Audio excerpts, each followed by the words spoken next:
Good morning. तो दिन है फ्राइडे और तारीख है 27। तो चलिए आज का व्लॉग स्टार्ट करते हैं। सुबह से ही स्टार्टिंग हो चुकी है और यहाँ पे मैं कुछ फ्रिज में से सामान निकाल रही हूँ, दूध वगैरह निकाल रही हूँ। जो कल का दूध है वो मेरा एक दिन है ना एक्स्ट्रा दूध चलता है हमेशा।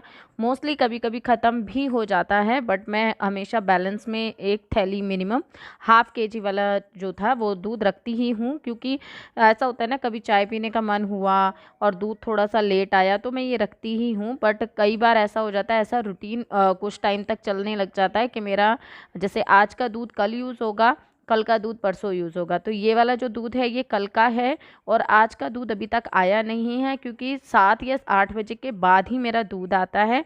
अर्जेंट होता है तो मैं कॉल करके पहले मंगवा लेती हूँ, बट मोस्टली इसी टाइम के बाद ही मेरा दूध आता है। तो यहाँ पे जो मैंने रात में बर्तन क्लीन किए थे तो वो उनको मैं उठा के रख रही हूँ। और सारे बर्तन जो भी मैं रात में क्लीन करती हूँ तो वो मैं कई बार रात में भी उठा देती हूँ, अगर मैंने काफ़ी पहले मांजे हों तो। और या कई बार सोने से पहले ही तुरंत मांजती हूँ तो नहीं उठाती, क्योंकि उनमें पानी वगैरह होता है। और सुबह का टाइम है, झाड़ू वगैरह लग चुकी है और मॉर्निंग का में आपको मैंने दिखाया कितनी अच्छी सुबह सुबह में जो टाइम होता है ना वो कितना अच्छा लगता है। चिड़ियाँ और यहाँ पे पैरट्स होते हैं और मतलब बुलबुल भी आती है, कोयल भी आती है यहाँ पे। तो वो सबों की आवाज़ इतनी प्यारी और इतनी वो लगती है, इसलिए मैंने शुरू की वीडियो में वॉइस ओवर नहीं किया था। और हाँ, आपका कमेंट आया था कि मैं ना 4 बजे उठने का बोलती हूँ, कभी 5 बजे उठने का बोलती हूँ। हाँ, मैं मतलब इस तरीके से टाइमिंग बताती हूँ, पर मैं आपको टाइमिंग नहीं दिखाती हूँ, क्योंकि जैसे कि कल कमेंट आया था कि आप 4 बजे उठे हो बट आपने हमें टाइम शो नहीं किया। तो नेक्स्ट टाइम से मैं पक्का शो करूँगी। ये ब्लॉग भी मेरा शूट हो चुका था, सो मैं इसलिए इसमें भी शो नहीं कर पाई। नेक्स्ट टाइम से उठते ही मैं आप लोगों को दिखाया करूँगी कि मैं कितने बजे उठी हूँ और टाइम रियल में कितना हो रहा है। सही बात है, झूठ भी लग सकता है, पर ऐसा नहीं है कि हम झूठ बोलते हैं। कई बार चीज़ें हो जाती हैं, हम लोग शो नहीं कर पाते हैं। बट अब से मैं, जैसे मैंने डेट और टाइमिंग आजकल हमेशा वीडियोस में आपको शो करती हूँ, पहले नहीं करती थी। तो जैसे वो रूटीन बना है तो मैं टाइमिंग भी आपको शो करूँगी। बट आप चिड़ियाओं की चहचहाहट से और बिल्कुल शांति से, गाड़ी की कोई वॉइस नहीं है, किसी इंसान की कोई वॉइस नहीं है, उससे भी आप इमेजिन कर सकते हैं कि एक अर्ली मॉर्निंग ही है। हाँ, यहाँ पे धूप में हमारे इधर सूरज थोड़ा सा जल्दी उगता है। उग तो मतलब उसी टाइम होता है, बट यहाँ बहुत जल्दी दिखाई दे जाता है और काफ़ी रोशनी रोशनी सी दिखाई देती है। इवन हम रात को 1 बजे, 12 बजे, हम 1:30 बजे, हम बहुत लेट सोते हैं। हम, मैं और मेरे हस्बैंड, तो हम बाहर अंदर बाहर घूमते रहते हैं। कई बार हमें रात में ही कूलर फिल करना पड़ता है, क्योंकि बीच में मॉर्निंग में ना कूलर में पानी नहीं रहता। फिर वो साउंड करता रहता है। तो क्योंकि एक बार वो ऐसे फूक भी चुका है तो हम लास्ट 1-1:30 बजे उसमें पानी ज़रूर फिल करते हैं। तो हम बाहर आते हैं ना, तब भी ऐसा नहीं लगता कि कितनी रात हो गई। मैं यही कहती रहती हूँ, मैंने कहा यार यहाँ रात रात ही नहीं लगती है। इवन हम 12:30 बजे तक ऊपर वॉक करते रहते हैं। तो यहाँ पे थोड़ा सा शायद मेरे आस इस साइड है ना कोई बिल्डिंग वगैरह नहीं है, तो फुल चांदना होता है, लाइटिंग वगैरह जली हुई होती है। सो इस वजह से, पर इसी वजह से मैंने आप लोगों के साथ ये शेयर किया, नहीं तो मैं वॉइस ओवर वहीं से स्टार्ट करती। पर नहीं, मैंने कहा नहीं, मेरे को आप लोग देखते हैं तो आपको भी यकीन दिलाना ज़रूरी है।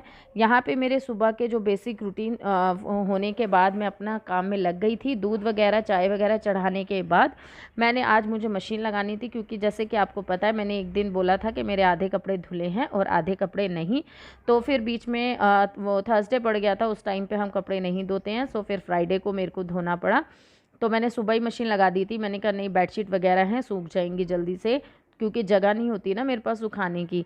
तो मशीन वहाँ पे मैंने स्टार्ट कर दी है। यहाँ पे मैंने चाय वगैरह बना के रख दी है, दूध बॉईल कर दिया है, क्योंकि बच्चे जब तक जगेंगे मेरा दूध ठंडा हो जाएगा। अभी ना ही हस्बैंड जगे हैं ना ही बच्चे जगे हैं। और ये सब्जी मैंने कट करके रखी थी, आपको पता ही है। तोरी एक्चुअली थोड़ी सी ख़राब हो गई थी, सो इसीलिए इतनी सी ही तोरी बची है।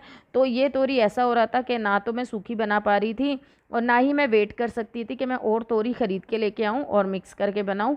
तो फिर मैंने इनके लिए इतनी ही बना दी। मैंने सोचा तरीदार बनाऊँगी, बट तरीदार ना बन के वो सूखी ही बनी। टमाटर भी घर में नहीं थे, तो मैंने उसमें छोटी छोटी आंबी कट करके रखी है। जब तोरी पक जाएगी मैं उसमें 4-5 मिनट पहले ही उसमें डाल दूँगी और थोड़ा ढक के रख दूँगी, तो आंबी भी गल जाएगी। तो ये तरीका बहुत अच्छा लगा। मैं 2-3 दिन से एक ही आंबी है और उसको 2-3 चीज़ों में मैंने यूज़ कर लिया है। खट्टा अच्छा हो रहा है और स्वाद में भी कोई डिफरेंस नहीं आ रहा, अच्छी लग रही है इवन। तो आप भी ऐसा कर सकते हैं कि बाई चांस टमाटर ना हो तो आम भी आप यूज़ कर लीजिए। और टमाटर जिस तरीके का भाव चढ़ रहा है ना टमाटरों का, तो उससे तो बेटर यही है कि हम आम ही को ही यूज़ कर लें। यहाँ पे मेरे मशीन में कपड़े वगैरह मैंने लगा दिए और मेरे बच्चों ने क्या किया है, ये जो सर्फ़ का पैकेट है ना, इसके अंदर पानी भर दिया है। तो ये सर्फ़ है ना, मुझे ऐसे निकालना पड़ रहा है जैसे मैं हलवा निकाल रही हूँ, मतलब बिल्कुल गीला है। तो मुझे हाथ से इस तरीके से निकाल के और मुझे उसको घोलना पड़ रहा है हाथों से। पूरा गीला कर रखा है कि आप उसकी लोई बना सकते हो। ये हैं कल के कपड़े जो मतलब मैंने कल लगाए नहीं थे, मेरे को टाइम ही नहीं लगा तो मैंने साइड में रख दिए थे। अब मैं अपने लिए एक गिलास पानी लेके आ गई हूँ और पानी लेने के बाद मैं अपना पानी भी पीती रहूँगी और यहाँ पे कपड़े भी फ़ोल्ड कर दूँगी। क्योंकि आपको पता है मेरा घर काफ़ी छोटा पड़ता है और जहाँ मैं ये कपड़े रखती हूँ वहाँ एरिया में भी कोई इतनी बड़ी जगह नहीं है कि इन चीज़ों को मैं ऐसे ही रख दूँ। तो इन सब के उठने से पहले पहले मैंने ये कपड़ों को फ़ोल्ड करके मैं इनको लगा दूँगी। क्योंकि मेरे पास इतना टाइम है, क्योंकि मैं थोड़ा जल्दी उठ जाऊँ ना तो ये सारे काम हमारे बहुत ईज़िली मैनेज हो जाते हैं। ऐसा नहीं है कि मैं अनोखा काम कर रही हूँ, मैं भी बहुत ज़्यादा लेज़ी थी। बट क्या है ना, हम यूट्यूब पे हैं, यूट्यूब पे आप लोगों के अनुसार हम वीडियो बनाते हैं। जो ट्रेंड चलता है हम उस अकॉर्डिंग वीडियो बनाते हैं और फिर हमें अपनी वीडियोज़ बनाने के लिए थोड़ा-सा टाइम एक्स्ट्रा चाहिए होता है। क्योंकि हमें जिस तरीके से कैमरा वगैरह सेट करना पड़ता है और हस्बैंड को भी खाना देना है, इनको भी, बच्चे अब उठ के आ चुके हैं और मैंने इनको पकड़ा दिया है एक अपने अपने कपड़े बेटा रखाओ। बच्चों ने फ्रेशन अप हो चुके हैं, ब्रश वगैरह कर लिया है। कैमरा सेट करने के वजह से हमें थोड़ा सा टाइम एक्स्ट्रा लग जाता है। क्योंकि क्या होता है ना, घर वाले नहीं सोचते हैं ये सब। आप लोगों को सबको ऐसा लगता होगा कि ये सब कुछ हम लोगों के लिए ईजी है, नहीं। घर वाले नहीं सोचते, उनको उनका काम जो है उनके टाइम पे चाहिए। तो इसलिए हमें थोड़ा पहले उठना पड़ता है कि हम उनका काम टाइम पे कर सकें और अपना भी काम सफ़र ना करें। तो इसी वजह से कैमरे को इधर से इधर करना, उधर से इधर करना में भी बहुत टाइम जाता है। और अपने आप को भी मतलब रखना के फ्रेम में हम आ रहे हैं नहीं आ रहे, बार बार सेटिंग करनी पड़ती है। मेरा जब से जो ट्राइपॉड है वो टूटा है, उस वजह से बहुत ज़्यादा परेशानी हो रही है। हाइट प्रॉपर आ नहीं रही है, तो मेरे को कभी टेबल के ऊपर रखना पड़ता है, कभी चेयर के ऊपर रखना पड़ता है, कई बार गिर जाता है फ़ोन।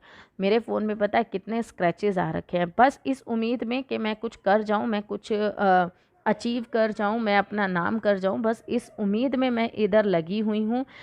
इसी उम्मीद के चक्कर में ही मैंने दोबारा से ज़ीरो से शुरुआत की है और कि बस मैं मतलब कुछ कर लूँ, कुछ कर लूँ।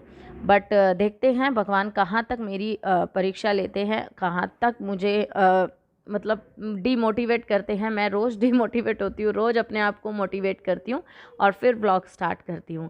यहाँ पे हस्बैंड के कपड़ों को सेट करती हूँ, क्योंकि मैं हमेशा ऐसा ही है, जब भी मैं कपड़े लगाती हूँ ना कोई रैक में ठीक कर देती हूँ, इसलिए थोड़ा सा मैनेजेबल रहती हैं चीज़ें। अगर हम एक ही दिन यूँ सोचें ना, एक ही दिन हम पूरे सारे कपड़े हटाएंगे और फिर दोबारा से सेट करेंगे, तो उसमें टाइम भी ज़्यादा जाता है और मेहनत भी लगती है। तो मैं टाइम टू टाइम चीज़ें यहाँ पे करती रहती हूँ। कुछ इन्हीं आदतों के कारण मेरा घर थोड़ा सा मैनेजेबल रहता है, चीज़ें मुझे पता चलती हैं। हस्बैंड थोड़ा सा कपड़े ऐसे ही खींचते हैं, मेरे ख्याल से तो दुनिया के सभी हस्बैंड ऐसे होते होंगे, कपड़े ऐसे ही खींच लेते हैं चार, और उसके साथ 4 कपड़े और एक्स्ट्रा आ जाते हैं। तो बस उन्हीं को मैं ठीक कर रही हूँ। शर्ट्स अलग रखी हैं, टी शर्ट्स अलग रखी हैं और उनकी जीन्स और पैंट्स मैंने अलग रखी हैं, जिससे काफ़ी ईजी हो जाता है। आयरन करनी है मुझे, पर मेरे को इतना टाइम नहीं मिल पा रहा है क्यों, और अब देखो मैं ही करती हूँ या मैं बाहर भेजती हूँ, वो भी मुझे देखना पड़ेगा। अब सब उठ चुके हैं घर में और ये अपने फ्रेशन अप होने चले गए हैं, बच्चे फ्रेशन अप हो चुके हैं, बेटी अभी ब्रश कर रही है और यहाँ पे मैं अपने लगाने लग गई हूँ फोल्ड चादरों की जो हम ओढ़ते हैं, और यहाँ पे बेड वगैरह ठीक कर दूँगी। तो ये काम तो मेरे ख्याल से हर घर में पहला यही होता है कि हाँ, बेड वगैरह ठीक करना, इस काम को हम कभी भी चेंज नहीं कर सकते। क्योंकि सही बात है, कुछ काम ऐसे होते हैं कि हाँ, जो रेगुलर होते हैं और जो आपको रेगुलर भी देखने को मिलते हैं। तो क्योंकि रेगुलर होते हैं, हम अपना व्लॉग बनाते हैं, रूटीन दिखाते हैं कि हम अपना मॉर्निंग में रूटीन क्या करते हैं, क्या नहीं करते, कैसे करते हैं, कैसे नहीं करते। तो इस वजह से कुछ चीज़ें आप लोगों के लिए रिपीटेड होती हैं, तो प्लीज़ बोर मत होया करें। क्योंकि ये चीज़ें है ना, ना करें तो भी अच्छा नहीं लगता। और कई बार हमें तो आपके सामने अपने आप को रियल ही रख के दिखाना है ना कि हाँ, हम इस टाइम पे ये काम करते हैं, क्योंकि फेक चीज़ें कब तक हम फॉलो कर पाएंगे। तो यहाँ पे थोड़ी थोड़ी हेल्प मैं बच्चों से लेती रहती हूँ। वैसे आजकल बच्चे करते नहीं हैं, बहुत ज़्यादा चिड़चिड़ाते इसी बात को लेके, पर मैं उनसे थोड़ी थोड़ी हेल्प लेती रहती हूँ। मुझे ये रैक वगैरह भी ठीक करने हैं, बट अभी मॉर्निंग है, मॉर्निंग में मुझे उनका भी लंच वगैरह भी बनाना है। तो जब तक वो नहा के नहीं आते, जब तक का टाइम है, जितना काम हो सकता है बस उतना ही मैं करूँगी। तो अभी तो मैं जस्ट इनको ऐसे ही रख देती हूँ, फिर कभी इनको सेट करूँगी। और ये मेरी जो कंप्यूटर टेबल है, मैंने बच्चों के लिए कंप्यूटर यहाँ पे से हटा दिया था, पर मुझे वो सेट करना है, गुस्से में हटा दिया था क्योंकि बच्चे बहुत लड़ते थे खेलते वक्त, तो फिर मैंने इसलिए गुस्से में हटा दिया था। तो उस घर मेरा ऑलमोस्ट सारा सेट हो चुका है, झाड़ू पोछा क्लीनिंग मेरी हो चुकी है, सेटिंग भी सारी हो गई है। और अब बस मैं इनका खाना लगा दूँगी। बच्चे भी अपने डोल रहे हैं कि मम्मी हमें भी दूध दे दो। तो बस उनको दूध देने के बाद, इनको ऑफिस भेजने के बाद, यहाँ पे जो भी बर्तन हुए उनको मैंने कर दिए हैं क्लीन। तो मेरा ऑलमोस्ट काम हो गया है ख़त्म। कैसी लगी वीडियो आप मुझे कमेंट करके ज़रूर बताइएगा। प्लीज़ जितने भी लोग देखते हैं, अगर आप एक एक शेयर करेंगे मेरे चैनल के लिए बहुत ज़्यादा हेल्प हो जाएगी। तो प्लीज़ वीडियो को शेयर ज़रूर कीजिएगा। Bye bye and take